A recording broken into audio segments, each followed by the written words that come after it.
योगाभ्यास के आज के इस कार्यक्रम में सभी का हार्दिक स्वागत है। आज हम हलासन के विषय में चर्चा करेंगे। हलासन शरीर के लिए एक अत्यंत उपयोगी आसन है। यह कैसे करना चाहिए इसको हम यहाँ प्रैक्टिकली सीखेंगे और इसके क्या लाभ हैं और क्या सावधानियाँ रखना है इसकी भी चर्चा बाद में करेंगे। सर्वप्रथम हमें सीधे लेटना है। लेटने के पश्चात और पैरों को 90 डिग्री तक रखें। उसके पश्चात धीरे धीरे पीछे की ओर अपनी कमर को उठाते हुए उदर की पेशियों पर जोर देते हुए ताकत लगाते हुए आगे पीछे जाना है और उसमें हम हाथों का सपोर्ट ले सकते हैं। बहुत अभ्यास हो जाने के पश्चात हाथों के सपोर्ट की आवश्यकता नहीं रहेगी। प्रारंभिक योगाभ्यासियों के लिए हाथों के सपोर्ट की आवश्यकता पड़ेगी। आइए देखें कैसे हम इसको करेंगे। तो प्रथम लेट जाएंगे। मैं आपको पीछे से करके दिखाता हूँ जिससे पीछे की पोजीशन और बाद में पैरों की पोजीशन समझ में आएगी। पैरों को सीधा किया, आराम से लेट गए। श्वास को गहराई से भरें, श्वास को छोड़ें धीरे धीरे। इस प्रकार 2-3 बार श्वास को लें और छोड़ दें। अब दोनों हाथों को, हथेलियों को हम ग्राउंड पे पलट लेंगे, सीधा रख दिए। धीरे धीरे दोनों पैरों को ऊपर उठाएं। इस प्रकार से जल्दी ना करें, आराम से इस 90 डिग्री पर थोड़ा विश्राम करें। फिर धीरे धीरे जमीन पर हथेलियों का प्रेशर देते हुए या कमर पर हथेलियों को लगा लें।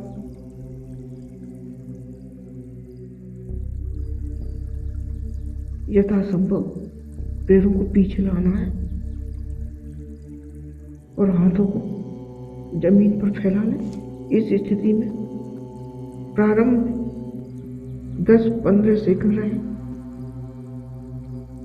धीरे धीरे हाथों को सहारा देते हुए, हाथों से सपोर्ट से नितंबों पर हाथों को लगाते हुए, कमर पर हाथों लगाते हुए फर्श पर कमर नितंब को लाएं और धीरे धीरे पैरों को जमीन पर ले आए।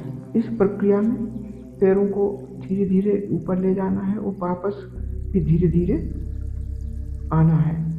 जब वापस आए तो 90 डिग्री की स्थिति में पैरों को विश्राम पुनः दें और फिर धीरे धीरे जमीन पर पैरों को रखें।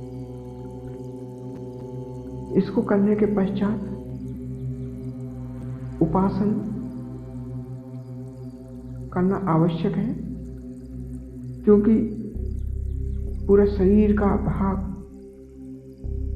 पीछे चला जाता है, पीछे बेंड हो जाता है। तो हमें इसके संतुलन के लिए, फिजिकल बैलेंस के लिए हमें उष्ट्रासन करना चाहिए या मत्स्यासन भी कर सकते हैं। लेटे हुए हम पद्मासन लगा सकते हो तो लगाएं। इस प्रकार से और हम सिर को पीछे ऊपर करते हुए पीछे ले जाएं। सिर को फर्श पर रखें। हाथों को हम पैरों की उंगलियां पकड़कर कोहनियों को फर्श पर रखते हुए इस पोजीशन में रहेंगे। कुछ समय तक इस पोजीशन रह के वापस आ जाए। या हम उष्ट्रासन भी कर सकते हैं। उष्ट्रासन, इसके पश्चात उष्ट्रासन करने के लिए वज्रासन में बैठ जाएं। वज्रासन में बैठकर घुटनों पर खड़े हो जाएं और पीछे हाथ को रोटेट लेते जाएंगे। इस स्थिति में कुछ समय तक रहें और वापस वज्रासन में बैठ जाएं। यही भी कर सकते हैं और सुप्त वज्रासन भी किया जा सकता है। जिस पर हम वज्रासन में बैठे हैं तो हम ऐसे ही पीछे जाएंगे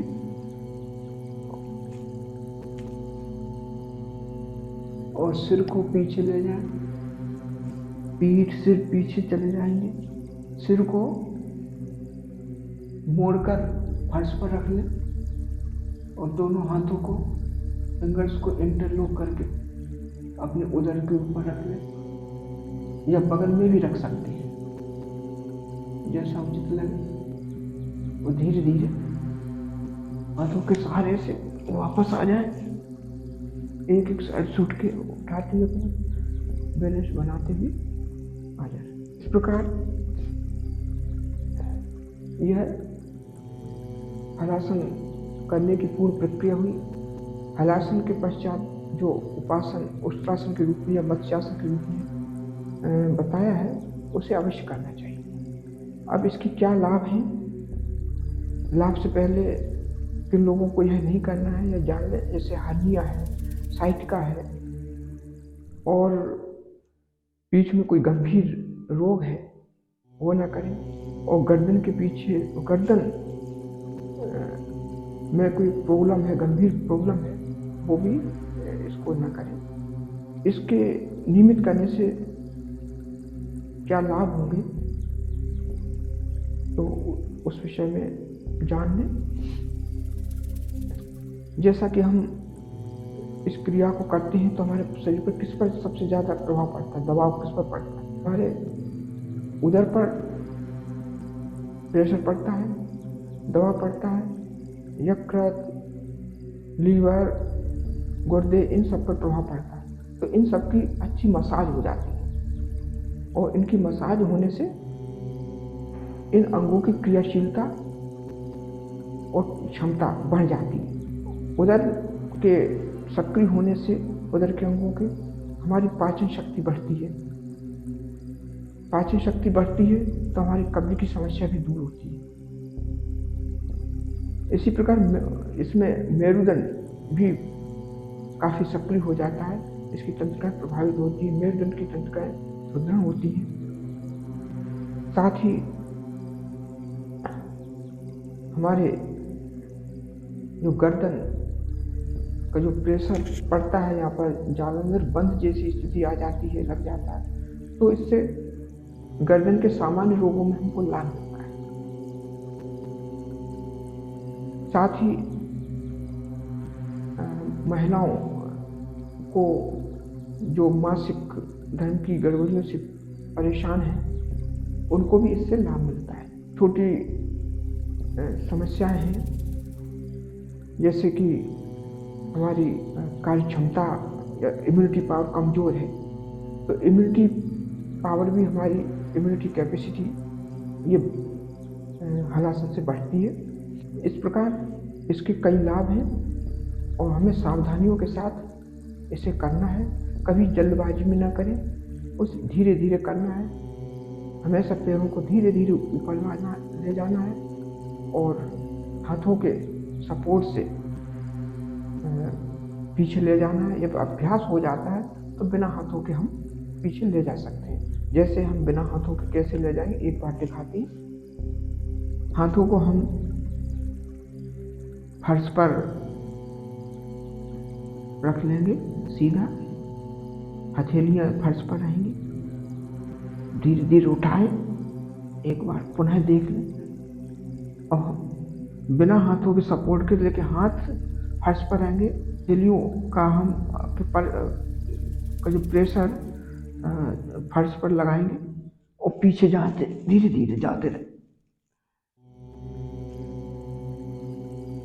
ये हाथ नीचे ही रहेंगे इस प्रकार, और जब सपोर्ट लेने की आवश्यकता हो तो हम इस प्रकार से ले लेते हैं। और जब क्षमता बढ़ जाती है, अच्छी तरह अभ्यास हो जाता है, तो हमें सपोर्ट की आवश्यकता नहीं है। बिना सपोर्ट के हम पुनः वापस आ सकते हैं और धीरे धीरे पैरों को फर्श पर ले आएंगे। इस प्रकार से इस आसन को हमें करना है। हलासन का अर्थ होता है हल जैसी आकृति। खेतों में किसान जो हल चलाते हैं, अपने शरीर की आकृति उसी प्रकार की बन जाती है, लगभग बन जाती है, इसीलिए उसे हलासन कहते हैं। आज के इस कार्यक्रम में इतना ही। बहुत बहुत धन्यवाद।